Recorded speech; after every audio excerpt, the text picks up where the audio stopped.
Hi everyone, this is Patricia Lamont, co-author of the Surviving Eating blog on thehealthyplace.com.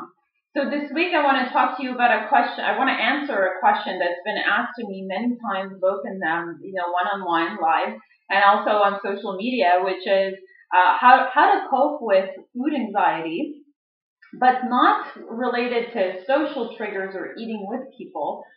That's a post that I actually wrote about a little bit earlier in the summer, but how to deal with food anxiety one-on-one, just, on your own, going on about your everyday life, feeling guilty about eating or uncomfortable eating, regardless of the fact that it's taking place with others in front of you, how to cope with that. First of all, I want to be very clear that I do have food anxiety. I think I've talked about that before. And even though I am recovered from bulimia, it doesn't mean that there aren't days where I actually feel uncomfortable eating. Not because I have to do it in front of other people, as I mentioned, but because it's something that if I'm really stressed is going to be at the bottom of my priority list of things to do and kind of time to take for myself to refuel and replenish. So number one, it's definitely something that I have a lot of compassion about, if you or any of you suffers from this, because I go through it. And I know that it's difficult to stop that like little hamster in its wheel. I often compare it to that, the anxiety for me that accompanies food. When I'm going through a difficult time, just a stressful day, or I feel like I'm not going to be able to get things done, or if in my personal life there is something more stressful going on. So the number one thing that I want to kind of like maybe stress is just give you as a tip. And by the way, these are all tips that, I'm not a professional. It's really just from my own personal experience working with professionals, but also just developing certain things, certain tools that have helped me along the way. So number one, if I start to kind of feel uncomfortable about the fact that I have to stop and eat, if I'm stressed out, if I feel like there's a knot in my stomach for whatever reason that has nothing to do with food to begin with, I recognize and I stop, what I'm doing, and I recognize the fact that I am freaking out and there is a problem and I need to take a step back and take some time for myself. And if it's around lunchtime or dinner or whatever time it is of the day that it's, I'm supposed to eat, and I make the effort to stop and realize that I have to take a break and that I'm freaking out about it. So already the beauty in admitting that there's a problem is that you're owning it, and you feel probably more, I won't speak for you, but I feel right away like I'm in control a little bit more, and it helps me find constructive solutions, in terms of just going through that hump. So number one is I realize that I'm freaking out, that there's a problem, and I own it, and I sit down and I stop whatever it is I'm doing, and I try to tell myself and remind myself that number one, I will be fine. I will be able to get through whatever it is that I'm going through. And number two, that I probably need to take a break and eat something or just drink something to just, take a breather and acknowledge the fact that I need to replenish myself and take care of myself so that I can be there for others, and that I can also be there and show up in my own life for myself.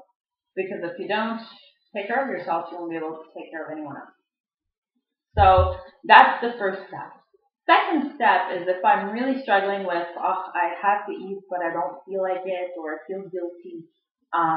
I feel like I just, sometimes like I think of body image, I think of what food represents, and it kind of triggers a few things, or I kind of the anxiety starts to just kind of, like the hamster in its wheel that doesn't stop.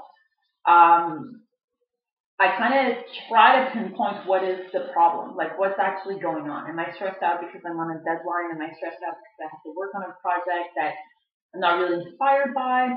Or on the contrary, am I like completely wired because I'm so excited by so many things I have to work on that I don't even, I will read 5 or 6 things at once and kind of have a hard time just channeling that energy. And as a result, I don't know what to eat, and I don't know what's going to feel good or actually what I need. So if you're able to kind of pinpoint the feeling behind your behavior or why you're feeling a certain, the feeling behind why you're acting a certain way or thinking certain thoughts, I find for me that it really helps, and it will usually kind of rationalize a lot what's going on, and I'll be able to probably make the decision that, you know what, I'm actually very hungry and I'd really like to eat right now, or I'll have a snack and then I'll take more time like after. But really, the knot in my stomach is not from too much food or not enough. It's really just because I'm stressed about something else or whatever feeling that is actually taking place that has nothing to do with food. And those are the two steps really, that I really encourage you to kind of try to go through. Because if you take ownership of what's going on and that you're kind of freaking out, there's so much relief in that. And the second step is really to try to pinpoint what is actually triggering you, what's going on, what feeling is behind this kind of mini freak out or just feeling all out of sorts. That will probably help you to realize it has nothing to do with food. And in my case, it very little has to do with food most times. And then eventually I'm able to then decide, am I eating now, am I eating later? And those are the steps that I kind of I try to implement in my daily day. And I really encourage you to try to explore that. Another thing I wanted to really encourage you to do is read the post that Jess wrote last week. It's a really good post about the role of her dietitian and her recovery, and I found it really interesting because it's often something that we overlook. The role of someone teaching proper nutrition in recovery.